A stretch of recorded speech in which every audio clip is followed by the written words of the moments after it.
Welcome, welcome, welcome, Dr. Renee. You have the mic. Good morning. Good morning, beloveds. Yes. Morning. Oh, before we Morning. begin, I invite you to join me in a deep centering breath. Let's just take it in slowly. Release it slowly. Just one more time, if you will.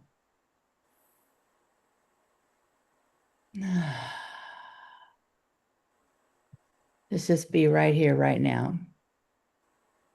So we're just going to let everything outside of this moment, all sound just become that background ocean noise that allows us to be centered in the white noise.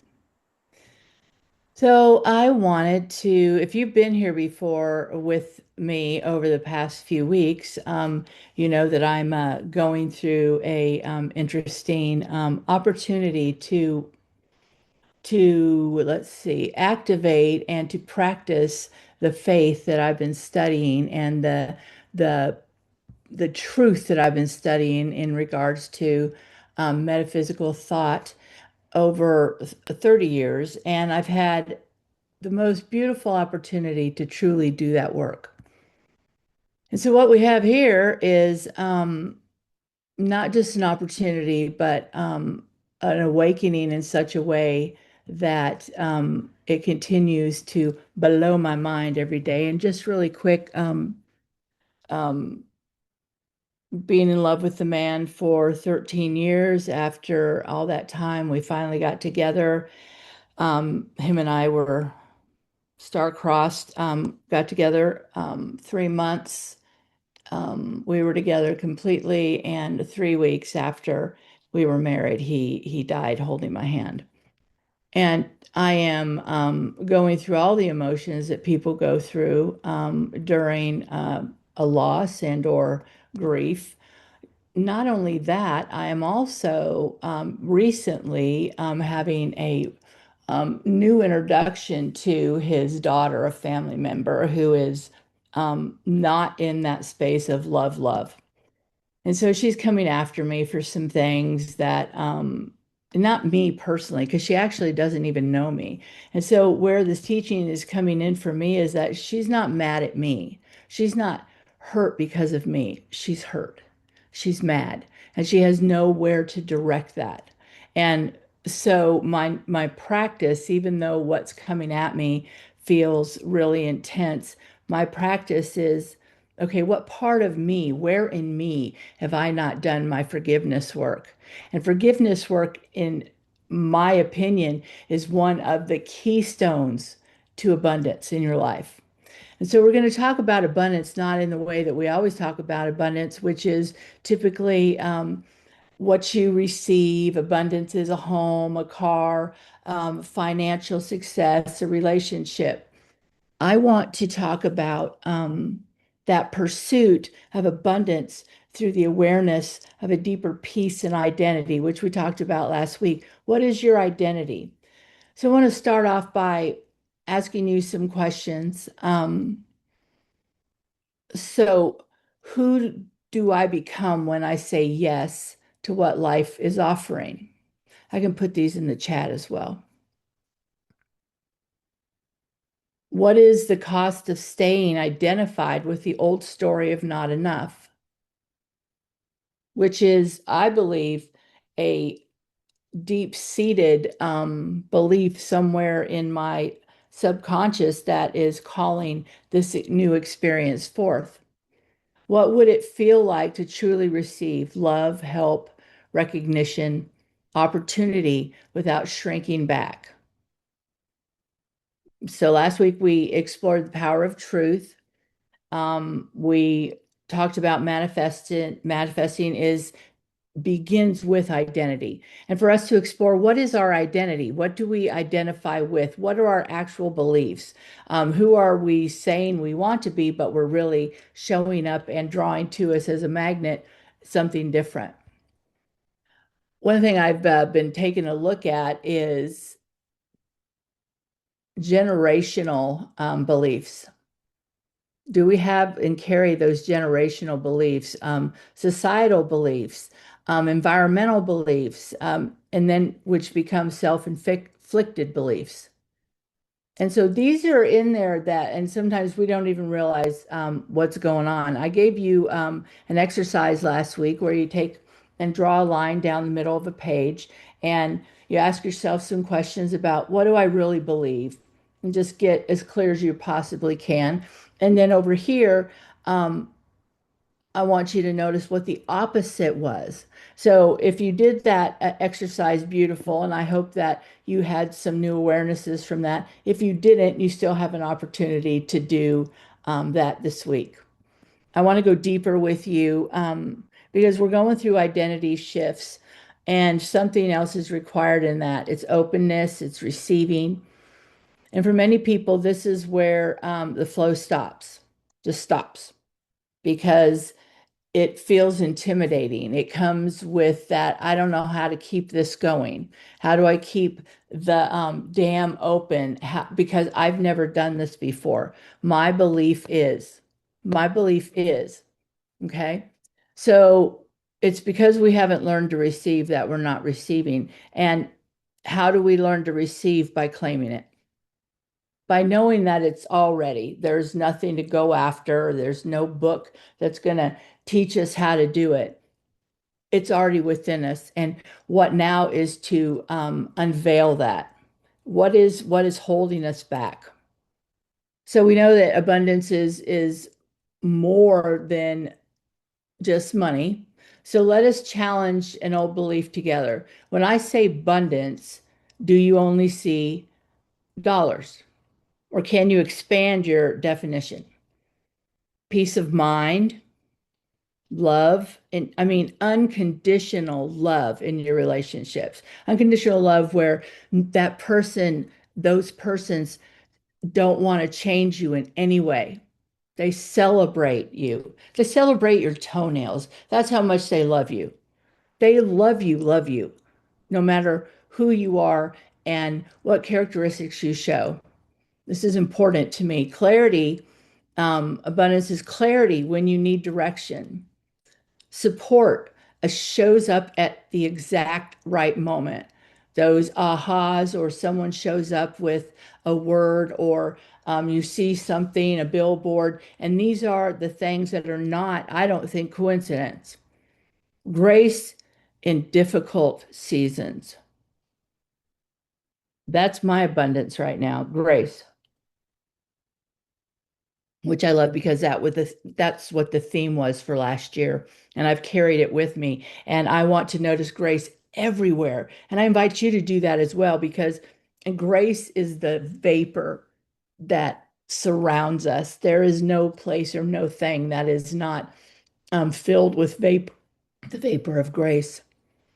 Wayne Dyer reminds us that abundance is not something we acquire. It's something we tune into. So radio waves are everywhere, right? But we can't catch them until we find the right frequency. The right frequency for us in our thought and what is going on energetically in the universe is for us to align our thoughts, our beliefs, and our subconscious to kind of do a data dump, if you will.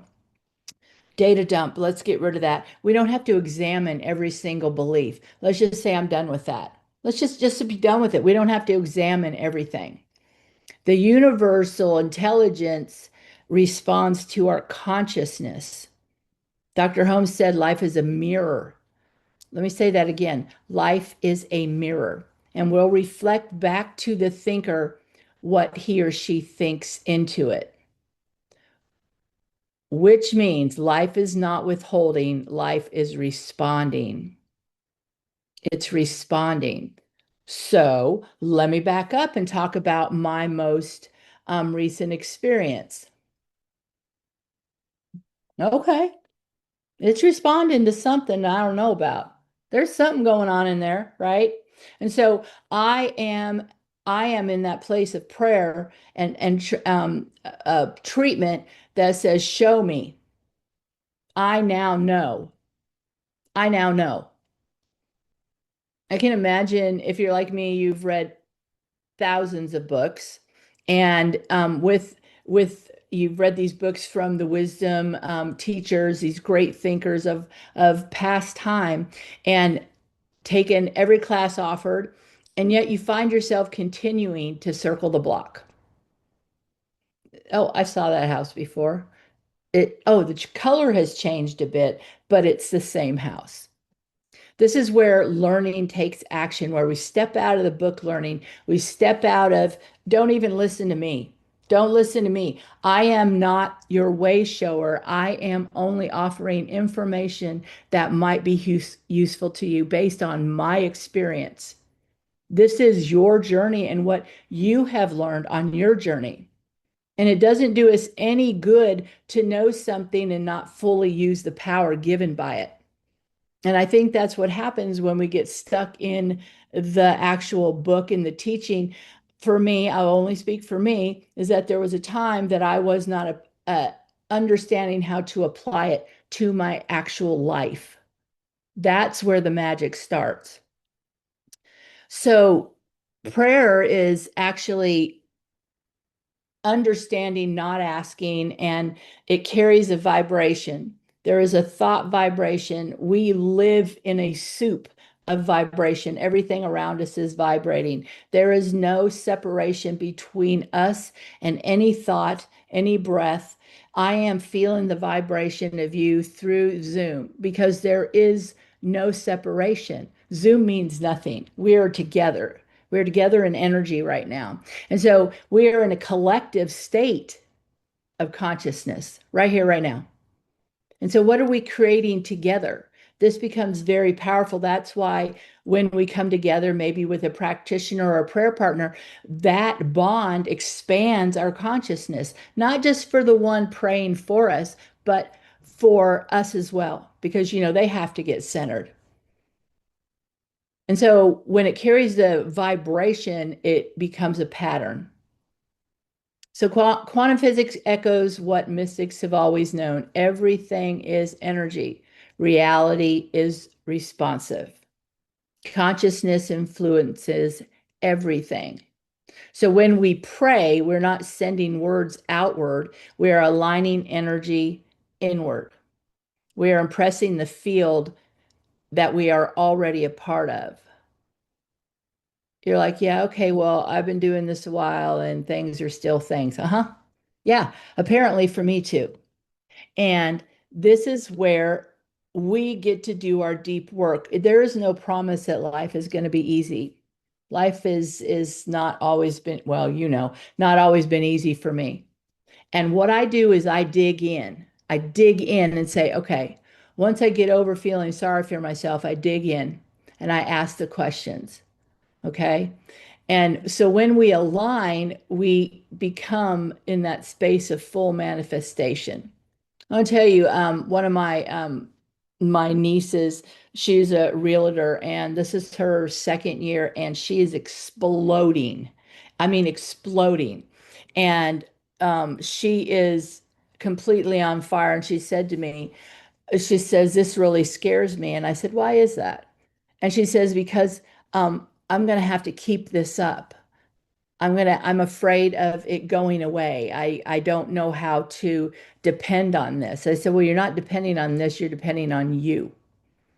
And so we had this whole conversation about her consciousness and her generational beliefs. She grew up in great poverty, great poverty. And so this is an opportunity for her to really step into this new way of being, the not to be afraid of success. And so what she's doing is she is aligning herself with successful people. She's creating an environment around her to help her change her consciousness and to bust through the ceiling. She's working with me. She's working with a mentor who has already made great success in her life. She has teachers who are working with her, and she is doing her daily her daily work. She's adorable. I think she's like kind of like a little Tinkerbell. She's very small, very tiny.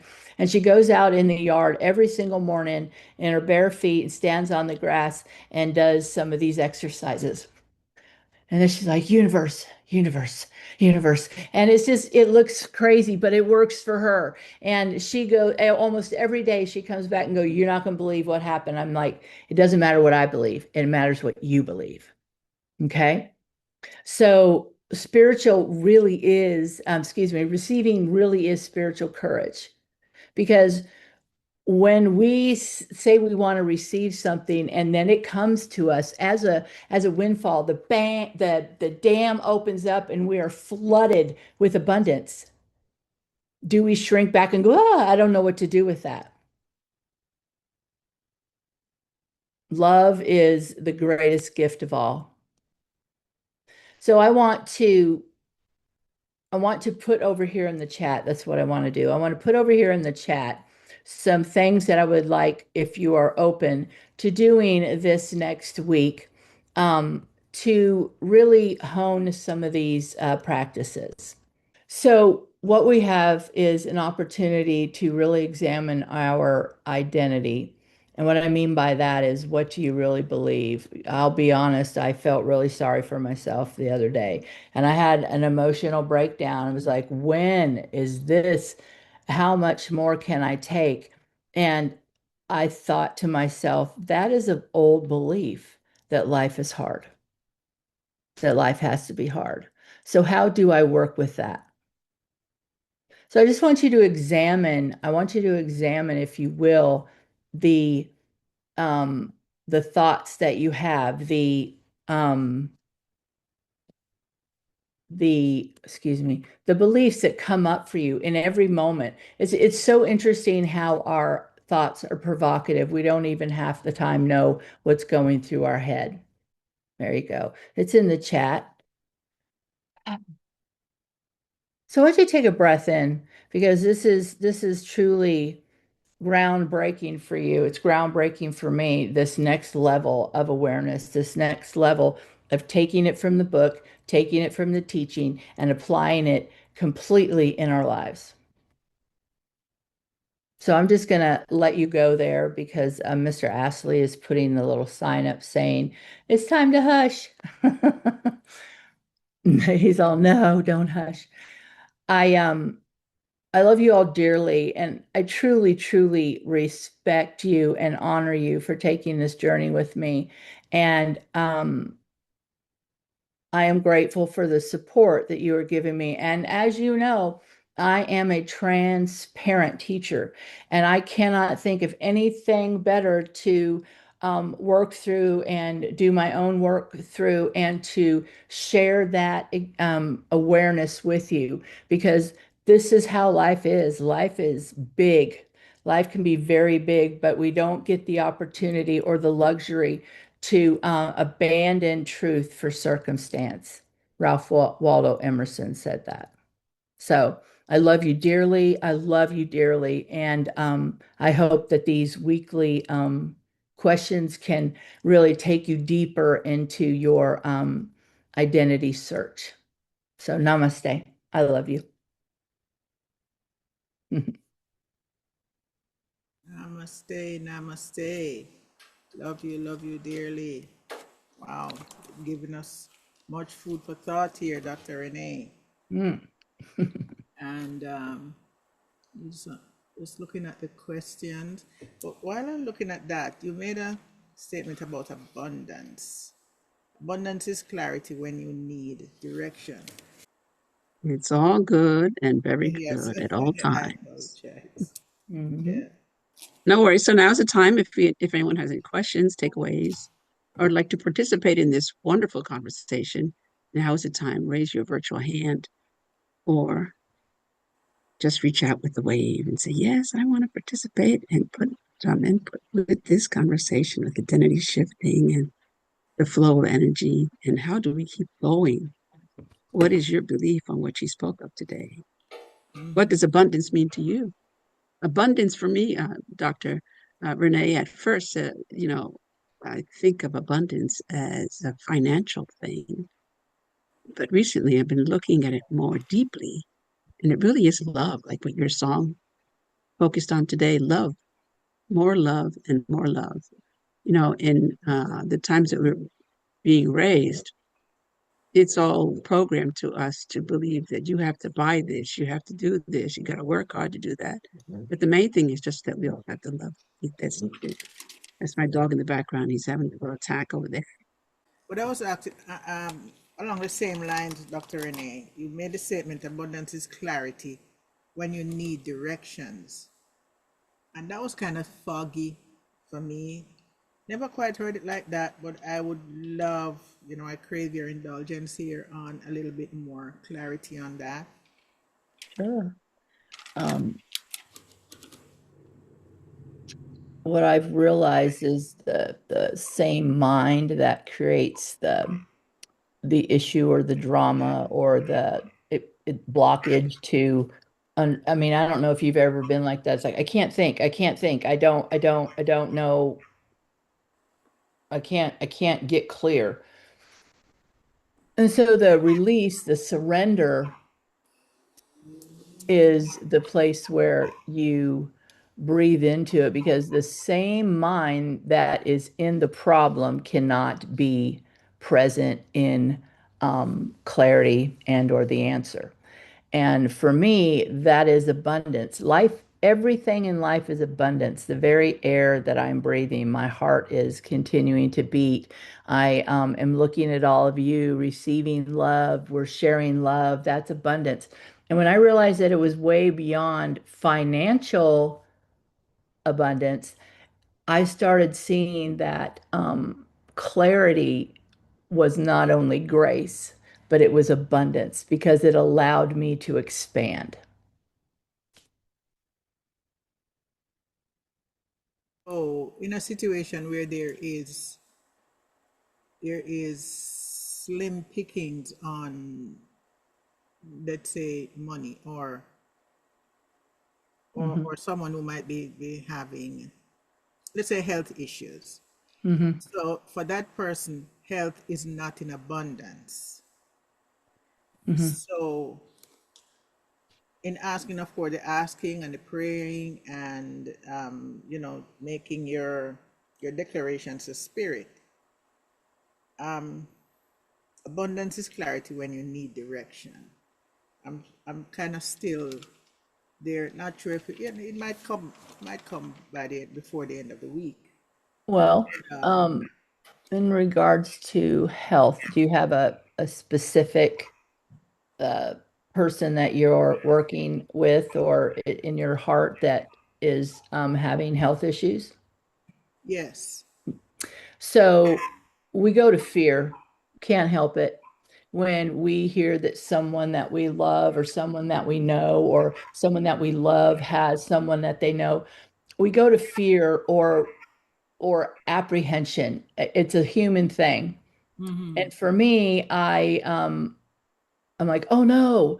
And then I have to go, okay, because you don't want to get into that spiritual triage or bypass to say, well, I know that everything is perfect, whole, and complete. No, that's not the truth.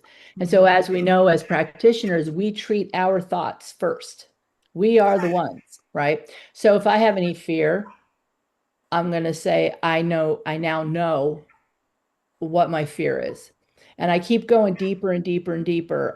Or what is my blockage to knowing the truth? What is my apprehension? And I start realizing that it's about me, not them, right? It's not about them. It's about me and my fear about this situation.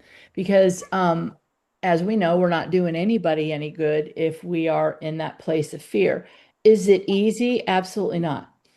But we also know that during times like this, we acknowledge that we feel afraid. We acknowledge that we don't have the answers.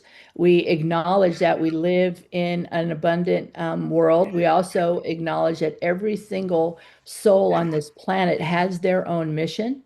They came in with their own soul's journey. And it's not ours to say how grace shows up in that. So what I treat for, when I say I treat for healing, to me, it is not just on the physical plane, it's the healing of the mind, peace, for them to be in a place of peace and for them to know that the situation that they're in is, I'm going to say perfect, whole, and complete, because I believe that if it's happening to me, it's happening for me for some reason. Okay. And so I always ask, what's in this for me? And I also always claim that, every cell in our body remembers its perfection and its universal energy. So when somebody is unwell and I find myself in that place of fear, I do all my work first, all my work. Okay. Okay. Okay. Okay. So we And don't to even me, know. that's clarity. Oh, okay. Because we generally tend to jump, first of all, to addressing what's going on over there with the person. Mhm. And more often than not clearing our channels. Let's say Right. we're not doing. Okay. Yeah, I think I got it. Well, for instance, I just want to say one more thing about that. When I first became, a pastor of a center, I was just such a baby. I didn't know what I was doing. Um, and I found that I was really affected when I went to see people in the hospital. I'm an empath and I felt everything. And so it kept me from being able to go to a truth. And so I didn't go that often. It really upset the people, but the only way that I could know a truth was to not see it, to not see the physical, the actual right in front of me. I have moved past that, but um, if you can't get clear, then you do what you need to do to get clear, because you are the spiritual authority in that situation. That is clarity. Clarity is when it comes from when we understand where our thoughts are. Okay. Okay. Okay. Understanding where the practitioner's thoughts are. Yeah, that's a big one. Yeah, it's a big one. Health. Got it. Also, the same person that I was praying for her health condition, she is she has this thing about the pastor, the minister receiving gifts from the parishioners. So recently, church in our area, they put together and bought a very expensive car for the pastor, and she's twisted like a pretzel about it because so I was trying to understand what's going on. So the fact that that came to me, I went because I have no qualms about that. I would gladly jump in there, before they even hand me the keys, I would be driving off in it. But Thanks. but but he brought it, and I felt the passion in her about him taking this car, and it's like no matter what, the pastor should not have taken the car because it's saying something about him. And I said, I was really trying to understand it, and I put up a block apparently because I couldn't get what she was alluding to. Why? Because she wouldn't have taken it, and she wouldn't this and she wouldn't that. So I said, what if he needs if someone called him in the middle of the night, because he's this kind of pastor. Someone called in the middle of the night, sick, having an attack, he would jump in his little old beat up Toyota and be over there praying for them and sanctifying the place. This is all his bottle of olive oil, and he would be, Mhm. doing his thing. And she's still not. I said the parishioners probably see and know that, and wanted to give him something, different, so that when next you call him, you have no excuse. Oh, my car can't start. I'm cranking it. Mm. Can't start. So now he has a very reliable car. There should be no more excuses. But So you yeah, realize her issue is about her, not him. It yeah, has nothing to do with him. yes, It has yes. to do with her lack consciousness and I hear envy, I hear lack, I Hmm. hear well, obviously judgment, but it has to do with her because when we can celebrate somebody, that means we're in that vibration. So she Right. doesn't believe he can get it because she doesn't believe that she would be worthy of something like that. Worthiness. There you go. Yeah. That's a big one. Yeah. Worthiness. Yeah. Yeah. Okay. I think I got that. Yeah. All right. Greetings, everyone. Reading. Reverend Marcia, what you were talking about in relation to us being able to let me ask my question and build my own self care because you talked about accepting help. I've gone through the of being willing and to request help. And it, but definitely, I see great improvement in my willingness to accept the help that is offered to me, or even to request help. Um, Finding out that I can do that, but accepting care that from myself, my own self care. I find that that is what I need to focus on. How do I accept caring for myself, putting myself? So it's in line with, I think, what the conversation was going to. Does that make sense? Am I clear about that? Because, I Yes. don't like to admit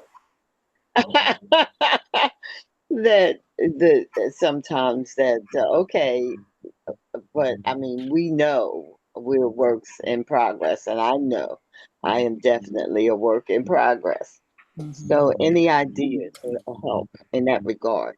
How do I enhance or open the gate for accepting help from myself to myself? Self care.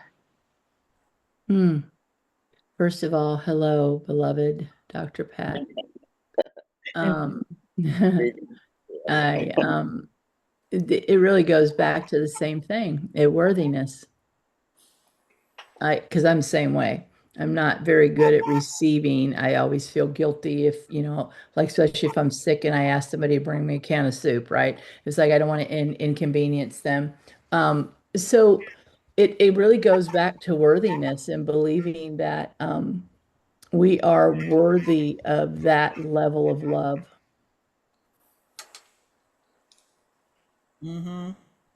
That's Okay, Yeah. yes, yes, that is an issue, and that's an issue that I've been working on, and I find myself just practicing accepting the soup, accepting the mhm, assistance and the help, and that's beginning to become much easier for me. But mhm, if I'm to do something for myself that I know is for my better good, I find that to be the difficulty.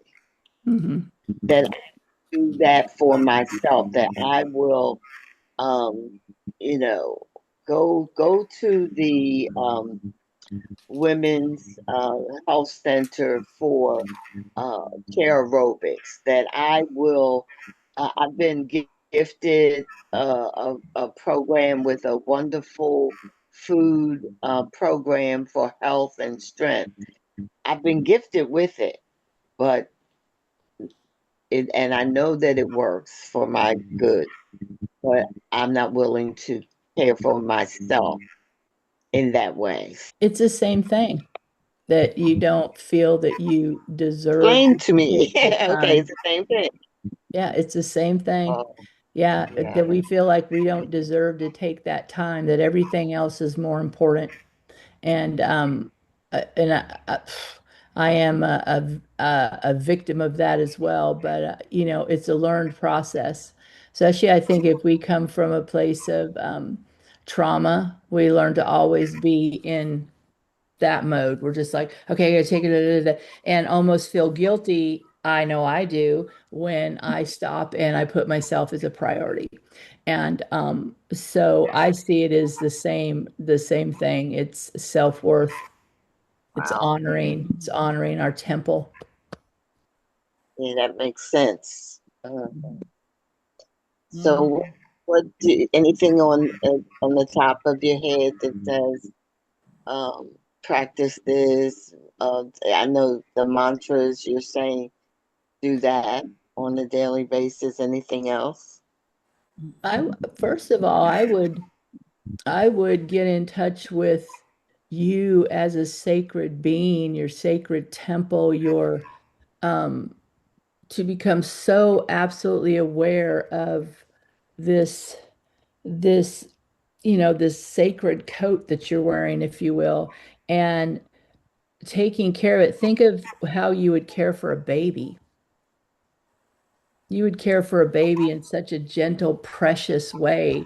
You would give it everything that it needs, put I have a mixed race niece, and we every day we put, we take time, we put the Vaseline on her all over, and she loves it. And then we do it freshening up her curls, and we take the time to do that. And it's such an honor, it's such a sacred thing. And so, but we don't do that for ourselves. Uh-huh. Mm-hmm.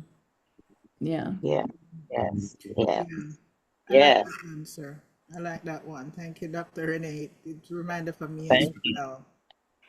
Going to that space that you're in touch with what the sages call your true nature, your Christ consciousness, your Buddha being. Mm-hmm. That's where that's where we need to go. Right. Sacred, your sacred being. Yeah, we rarely go there. We stand around looking at the physical self and saying, okay, how many mantras do I need to do? How many affirmations do I need? How many times this week I love myself? And it just take a moment to say, just go to the just go to the true, the sacred, the Buddha, Christ consciousness. Yeah. Go there and rest there. See, that's the identity I'm talking about. Yes. We adopt that. Mm-hmm. And so now we're having to unlearn that. And which can be, if I'm trying to make it a game to check, when I go look at my thoughts, I go, huh, okay, that was interesting and not productive, you know. So, right. Mm-hmm. Yeah. Yeah. Yeah. Thank you. Thank you both. Thank you. Thank you. You're helping me with that too. And so it goes to the question. I was kind of rounding up on the question here, Dr. Renee. Where in my life am I still praying for? No, no, not that one. What belief about myself might be limiting my ability to receive, and what am I afraid will happen if I fully receive? That's from the question from my friend. Coming off of that, afraid of, and what's limiting her is her jealousy, the envious, lack lack of worthiness, lack of honoring her own temple, and the fact that deservability. Shoot, I don't think I deserve a Lamborghini. I mean, what if people see me driving around in that? Who cares? I know. That's my new thing since I've gone through all this. It's kind of interesting when you're stripped of everything. I take a look at things I don't care. That's kind of my new thing. I don't care. Who cares what people think? You drive your Lamborghini, girl. Drive your Lamborghini, Who girl. cares? Yeah, I know. Hmm. Yeah. Yeah. It's a new learned behavior. That's all, you know. Mm-hmm. Fear sometimes is our ruling thought. And what if fear was gone? Yeah. And one of our argument is, so let's, for example, say this Lamborghini costs $100,000. You know, she said, There are children out there who are hungry, starving. There are people out there in need. What about, making a soup kitchen or go collect some shoes or whatever and give to them? Yeah, that can happen as well. In addition, nothing is stopping that from happening. Mm-hmm. However, this is also happening. Mm-hmm. Why we Yeah, can't deal with both alongside each other. there's no limit to None. the universe, Right. none. The Right. only limit is the one that we put on it. On it. Yeah. So there's a limiting belief right there. Sure. Thank you for that too. Yes, I'm remembering from the science of mind that the answer to the prayer is in the prayer. Mm-hmm. So as we know, it's not what you're praying for, but where you're praying from. Yes. Mm-hmm. Yes. Yeah. See, that's what I'm saying. But Yeah. we don't think about that at the time. Yes. Mm-hmm. Yeah. That's my contribution. Mm-hmm. Oh, thank you. Hey, life is not withholding; it is responding. Mm-hmm. Also, just to add to that, Mr. Astley, is it's in the question. Right. Mm-hmm. We Right. already know the answer. We really do. And Mm-hmm. so we just have to ask it, okay, I already know that I know. Show me. Right. What is it? Mm-hmm. Mm-hmm. Yeah. Okay. Alrighty then. So great. So great.